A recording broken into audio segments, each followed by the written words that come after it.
Well, welcome everybody to Lyndhurst Community News. And today is Wednesday, September 4th. And this is episode 63. I'm Brian Haggerty, and here's what's happening around our township this week. But first, if you have any news from your club, organization, school, church, team, as well as birthdays and anniversaries of note, make sure to send them to us at lyndhurstcommunitynews@gmail.com for inclusion on our weekly broadcast. And by the way, that email address, as well as any other email addresses or contact information that are mentioned throughout any broadcast, will always be listed down in the description box below the video on our YouTube page. This way, if you hear something and you're interested in it, you don't have to run to get a pencil and a piece of paper. Just check the description box and everything will be there. Well, summer is officially over now that the Labor Day has come and gone. It was early this year, by the way, but just like that, you snap your fingers, it's as if someone flicks a switch, and the whole summer vibe vanishes, just like that. And what happens is the fall vibe arrives. And boy, I'll tell you, this weather this week, which I love, by the way, certainly was a great precursor to the fall, even though the fall won't arrive until September 21st. But fall is in the air, you could sense it, you could smell it, and with fall comes our fall sports. And this Saturday, the Lyndhurst High School Golden Bears will take on Lodi at Lodi, and that will be at 1 p.m. this Saturday. Their next home games are next Friday, September 13th, which will be against Elmwood Park. That's going to be at 6:30, the regular time, at the high school field. And followed the following week with a face-off with Cresskill on September 27th, also at 6:30 at the high school field. And by the way, now, I know it's difficult for people to make games, especially away games, but you can watch all of the Bears games this season by going to nj.com/watch, W-A-T-C-H. That's nj.com/watch. That will be in the description box. That's through nj.com, obviously. But I frankly prefer watching Joe Merg's live stream because he knows the players, he knows the game, and he offers wonderful commentary. So if you're at home, sometimes it's hard to see what's going on the TV, and I'm able to actually put it on my smart TV so I can see it as if I'm watching a regular-sized television. But he's giving great commentary, folks. Now, he's usually streaming on the Bears Facebook page, but he also streams on his own Facebook page. You can find him at Joe Merg. He makes it public so everybody can see it. So make sure to tune in if you can't make the games. Okay, boys soccer. Today is actually their opening game, opening day of the season, which will be down at the Lyndhurst Rec Center down on Valley Brook Avenue. And they're going to be facing off against Park Ridge today, followed on September 6th, where they will be at Ramapo. September 10th, they will be at Rutherford. And then September 12th, they will be back here for Weehawken, and on the 14th with Lodi. So when they play home games, they play down at our field, down in the Meadows. So if you're interested in checking them out and going down and supporting our players, please do so. And girls volleyball, that team today begins their 2024 season against Waldwick today at the high school. I believe it's at the high school. Yeah, I think so. It's at 4th. Yes, home at 4:30 this afternoon. If you want to see the girls play volleyball, head on down to the high school at 4:30 to support them against Waldwick.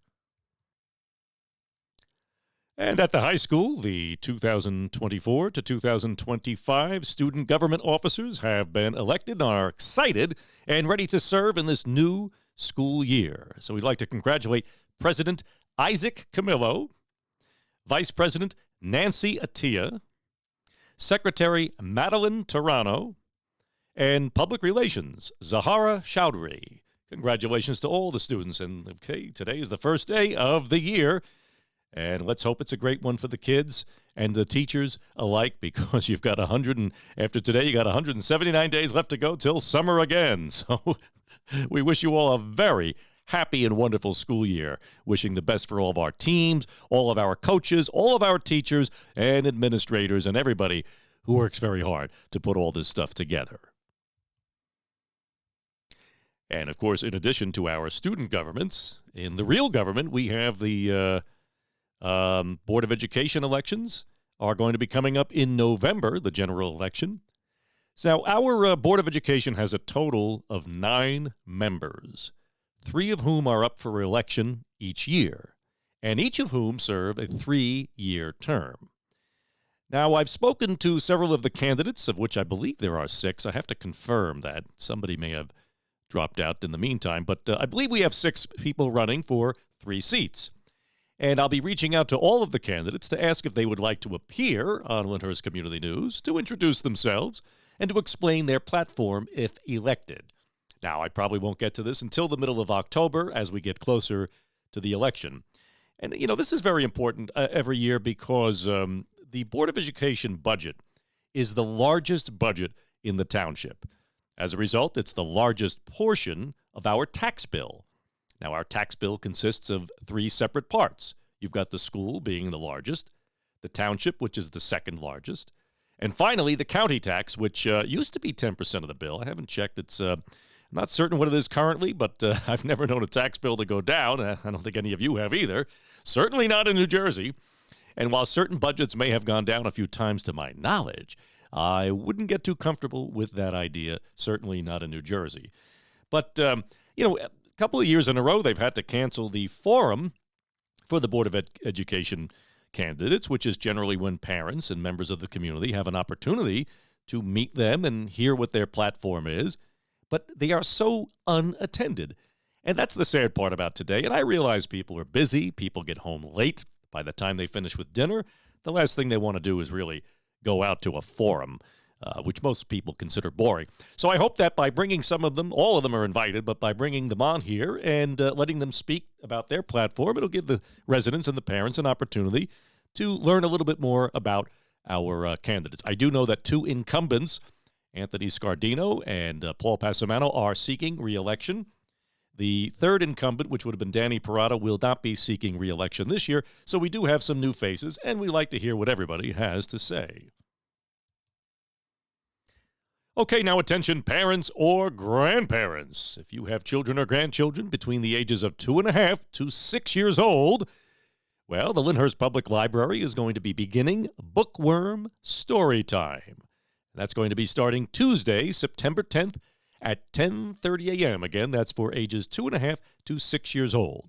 Now, you can register online very simply by visiting www.lyndhurstlibrary.org. And again, that will be in the description box. So no fears there. All right, some things that are coming up here in town. Activities at various clubs, organizations, and churches. The American Legion is resuming its monthly scholarship breakfast on September 22nd. Begins at 9 a.m. till 11 a.m. You could either dine in or take out. As usual, we serve our scrambled eggs, pancakes, sausages, hash browns, and Taylor ham, as well as coffee, tea, orange juice, and toast as well. I always make the scrambled eggs. People seem to enjoy them, so come on down for $10. You're going to be helping to fund the scholarships that the Legion gives out every year. But this month, on Thursday, the 26th of September, beginning at 7 p.m., we're going to be hosting at the Legion a pasta dinner. We're going to be doing another one in October, but I'll tell you about that later. Right now, coming up, just mark your calendars if you like pasta. And by the way, it will be served with my marinara, Poppy's homemade Lyndhurst famous marinara, which we sell as well through the American Legion for a donation, which goes to fund our scholarships. So if you've tried the marinara and you like it, come on down. The game will be on that night, 7 o'clock, September 26th at the American Legion, post 139 on Webster Avenue. All right, and the United Presbyterian Church of Lyndhurst, which is at 511 Ridge Road, right across from St. Michael's Church. On Saturday, September 28th, they are having their annual Fish and Chicken Benefit Dinner. And they'd like to invite everyone to the church, and that will be on Saturday, September 28th, from 6 p.m. to 7:30 p.m. And again, this is their annual Fish and Chicken Dinner. It's going to be prepared by The Thistle of Lyndhurst, which is a catering company. And the benefit will be to the church's upcoming December 8th Living Nativity program and other mission projects. And now they also have takeout, which is available from 5:30 p.m. to 6 p.m. Tickets are available for $22 per dinner. Order tickets in advance by calling Betty Jane at 201-665-1052 between the hours of 10 a.m. and 5 p.m. Now, tickets at the door are limited, so make sure you call Betty and let her know, and I'll leave her number in the description box below. And the Lyndhurst Elks presents Paint and Sip Fundraiser. This will be September 18th at 7 p.m. Tickets are $40, but all supplies will be provided. Tickets, if you want them, you can contact Pat at 201-401-1363. Now, a Paint and Sip Fundraiser is where you can paint, so they're going to provide you with all the accoutrements of painting, the canvas, the paintbrushes, the paint, but bring your own snacks, but they'll serve alcohol there. That's why you can sip while you paint, which ought to make it pretty interesting. So, again, that's going to be September 8th at 7 p.m. Tickets are $40 a piece. Supplies are provided. That's at the Lyndhurst Elks. Don't miss it. Now, if you missed last week's episode, I did a spotlight on a new business in town called Boza Ice Cream and Coffee Shop, which is right up there on Ridge Road, next to the cigar, a few doors down from the Cigar Emporium. And I've run into a few people who actually said, I heard about it, and I went and tried it, and they loved it. So make sure you give them a try. Like we always try to say every week on this show, we try to spotlight local businesses and encourage everyone to support local businesses because that is vitally important to every community that we have a strong local business merchants zone, places, stores where everybody can go. I mean, there's no one place here in Lyndhurst. They're all over the place. And that's one of the things that makes it a little difficult because unlike Rutherford, where you have Park Avenue, everything seems to be on one street. Well, Lyndhurst wasn't like that. Lyndhurst has parts of Ridge Road, which is a mile long. Then we have Valley Brook Avenue. Then we have Stuyvesant Avenue. And we still have some of those old small stores, luncheonettes scattered around town, a remnant of the past when we had neighborhood food markets. We had a neighborhood food market right up the street from me. And originally, ShopRite, which was Patsy's, Patsy and Sarah, the original founder of ShopRite. Well, his mother and father started the little store right up here on Ridge Road between 2nd and 3rd Avenue. It was just a little tiny store. And that's where it all began. And boy, look at them now. And of course, ShopRite is a wonderful member of our community, and they support so many of the functions and the events that take place very generously. So we always like to recognize and thank Patsy ShopRite for all their support in town. All right, so folks, remember, as I always tell you every week, make sure you check the smoke detector batteries and your CO2 batteries because they save lives, and that's as per our Lyndhurst volunteer fire department. Always asking me to remind everybody about that. So in the meantime, remember, like we say every week, a community is not its buildings, it's not its roads, it's not its houses. A community is its people. And what makes this town so special has always been the fact that it has been a community of families, multi-generational families. So for all of you new families who are new to town, get to know your neighbors. Come on out. We want to get to know you. After all, this is now your hometown as well. So to all of you out there, get to know your neighbors, share, get to know help your elderly neighbors, and get to know what's going around the community. It's a great town, and we want to keep it the wonderful town it always has been. So God bless you all, and God bless Lyndhurst, and we'll see you here next week.